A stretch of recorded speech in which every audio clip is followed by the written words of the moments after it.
Perfect. And we'll use that. Thank you. Thanks very much, Leah. Thanks, everyone.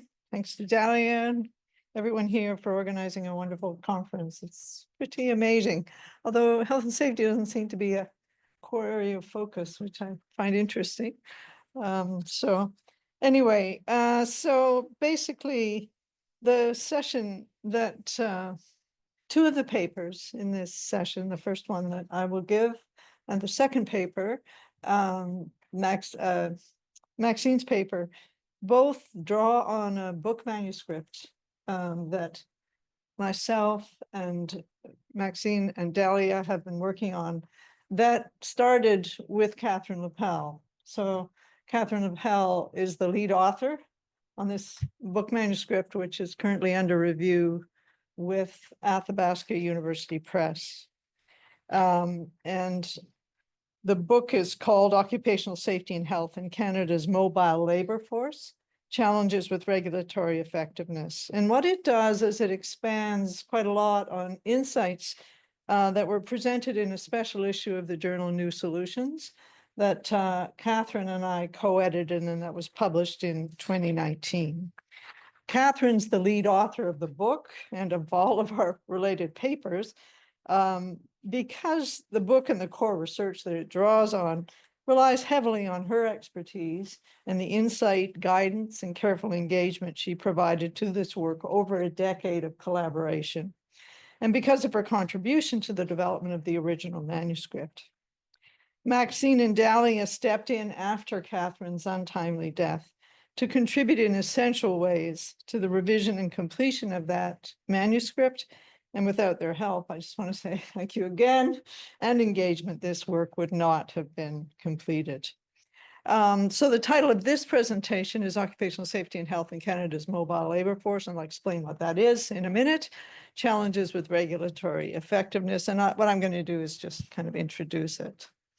So the work that we're going to be talking about was funded through the On the Move Partnership, a partnership grant that was funded by SSHRC and other organizations that I led between 2012 and 2020, with some support as well from the late Catherine Lapel's partnership grant at the University of Ottawa, Policy and Practice and Return to Work after a work injury.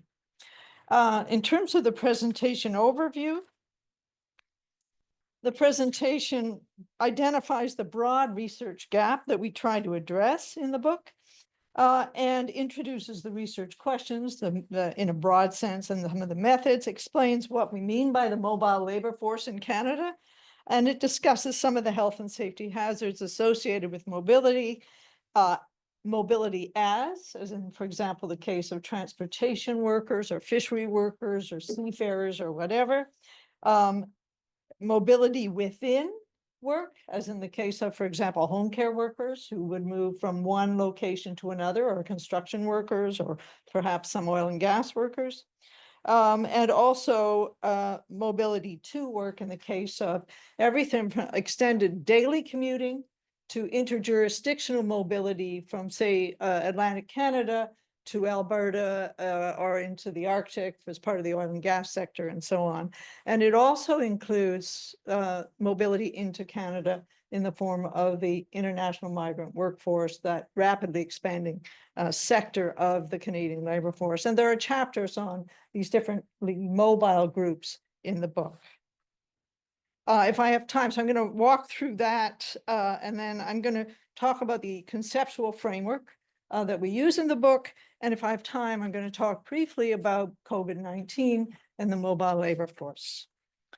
So what's the research gap? Well, it's well known there are changes in the world of work that are affecting worker health and safety, and they include, and they're doing that in part through eroding regulatory effectiveness. In other words, the extent to which regulations actually achieve, if you like, protections of workers. Examples of these changes include discussions of the fissured workplaces associated with extensive subcontracting, the blurring of responsibility associated with third-party temp agency work, the rise of gig work, and the rise of precarious employment more broadly. These changes are affecting basically workers' capacity to exercise their rights, including their right to know about hazards, the right to participate in health and safety monitoring and prevention, and to refuse dangerous work. And they're also affecting the extent to which there is, in fact, any regulatory intervention in the form of inspection and so on that might protect their health and safety. Other examples of key changes include the layers of vulnerability in the documented health and safety hazards and regulatory issues associated with the rapidly expanding, until recently, international labor migration force in Canada.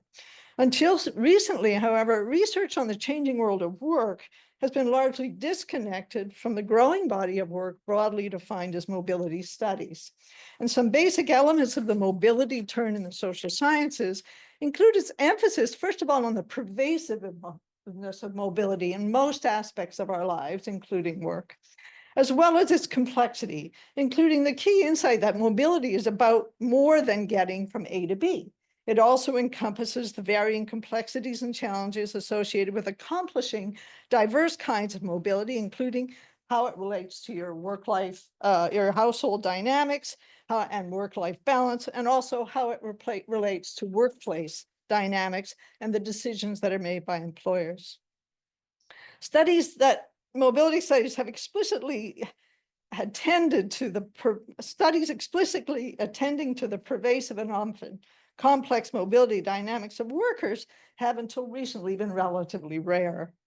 They've also generally focused on a particular context or a particular sector and a particular type of mobility, such as, for example, daily commuting, fly-in, fly-out work, international migrant workers, or on particular concerns or issues, such as the vulnerability to exploitation among international migrant workers, heightened health and safety risks associated with, for example, trucking or among gig workers, and also things like seafaring and fishing, where I've worked, or on fly-in, fly-out impacts, for example, on family life and so on.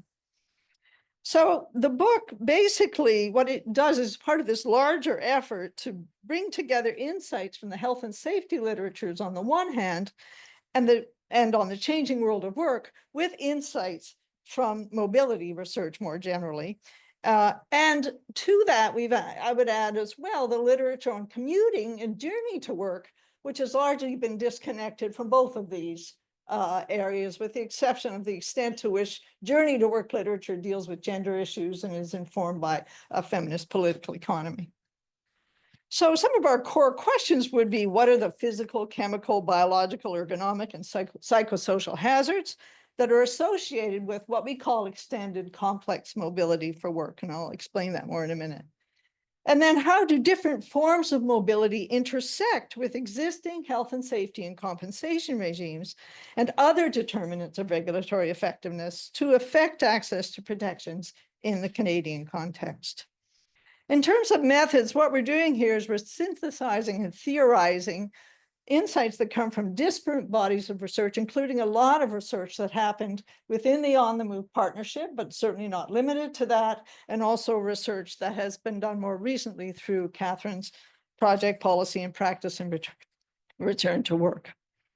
There's also socio-legal research, and that's a sort of key part of this, where essentially, particularly Dalia and Maxine, and before them, Catherine and some of her colleagues, have looked at workers' compensation and health and safety regulation in different provinces in Canada and at the federal level, and then reflected on how those regulations intersect with different aspects of the mobile labor force to affect their protection. So, who's the Canada's mobile labor force? So this is a table that's in the book itself. It was originally published just with 2016 data in 2019. It now has 2 years. Basically, we estimate, using our definition of the mobile labor force, that they comprise roughly 15% of the Canadian labor force. It's not easy to figure this out by any means. But we would include in that category people who are doing commutes that together, in terms of going to work and coming from work, amount to at least 2 hours a day. The assumption is that imposes certain pressures and constraints on workers and workers' lives. It also encompasses interprovincial or interjurisdictional travel for work, and this is Census Canada data. It underestimates the extent to which that exists.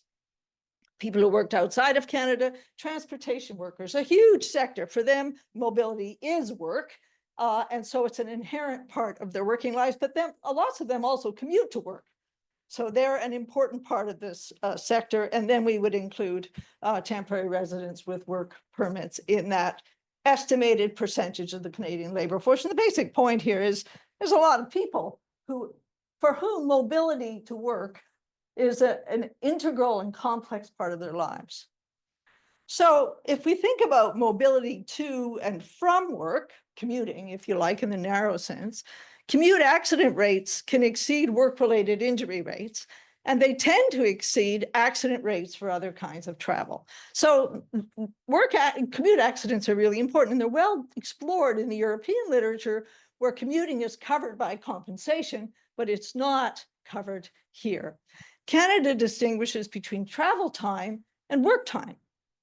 Travel time is considered to be the product of choice, often not covered by labor standards, health and safety regulations, and compensations. But managerial control over work location, scheduling, and so on, many things can constrain choice. It can affect mobility, and it can also affect work-related hazards and risks. And you see this when they evaluate case law and compensation issues. Basically, the extent of employer control over mobility actually matters in terms of relevance of our health and safety framework. Mobility as and when we're within work, but we know that sectors that are associated with mobility as work are hazardous. They're among some of the most hazardous. Health and safety regulatory regimes address the hazards to a limited extent and only for some workers. Mobility within work is sometimes regulated and sometimes not, as in the case of some home care workers whose travel between households may or may not be compensated or treated as part of their workday. Both of these are often associated with remote work, limited employer oversight, and limited information and control over hazards. So this is a feature of that work that actually cuts across a lot of the mobile labor force. In terms of interjurisdictional mobility within Canada, it's variable, it's often invisible, but it's widespread, particularly in some regions, and we know this well in Atlantic Canada. Every province and territory has a regulatory framework for health and safety and compensation. Who's defined as a worker and an employer covered under the acts and regulations varies from province to province. Compensation and benefits also differ between provinces, sometimes quite substantially, and there are consequences here for regulatory effectiveness in terms of worker understanding of their protections and their equitable access to return to work. So this is the conceptual framework that was originally developed with Catherine and others when David Walters was involved with this, when we were trying to conceptualize regulatory effectiveness, mobility, and health and safety. And a lot of these things are very familiar, right? So you've got visibility and voice, we've got precarious employment, we've got precarious migration status, we've got gender, race, class. Regulatory gaps and overlaps, space and time are really important, I think, when we talk about health and safety and regulatory effectiveness. So again, part of what the book does is when it thinks through the issues of regulatory effectiveness in relation to mobility, it thinks it through in terms of some of these key issues or determinants. So I just want to conclude by talking a little bit about COVID-19 and the mobile labor force. So we were just wrapping up on the move when COVID hit, and it was just almost immediately obvious why mobility matters and why its invisibility matters. Because many of the people, the essential workers, essentially the people who couldn't work from home, who were deemed to be essential, were exactly the mobile workers who we had been studying. And what became so they were involved in health and safety risks on the road, at work, and also in their homes. And in some cases, and you think of the the meat processing workers in Alberta and so on and so forth, you know, you might have somebody from a home care agency who's living with somebody who's working in meat processing. There's all kinds of ambiguities. The employers are saying, well, no, you got COVID because you were carpooling. You got COVID. The ambiguities were huge in this context. And of course, many people died in that context. So, and part of the problem was that the regulators and the public health officials knew nothing really about mobility and didn't think it through except to say, stop being mobile, except for all you people over here. And so our fly in, fly out workers, I know, I'm going to end. No. Our fly in, fly out workers coming back from Alberta could not go home. They were quarantined. They had to choose. Do you stay in camp? They were getting sick in camp because they were living in dense accommodations. And so it took a year to figure out how they might be able to continue to work and actually get to see their families. And I'll end there.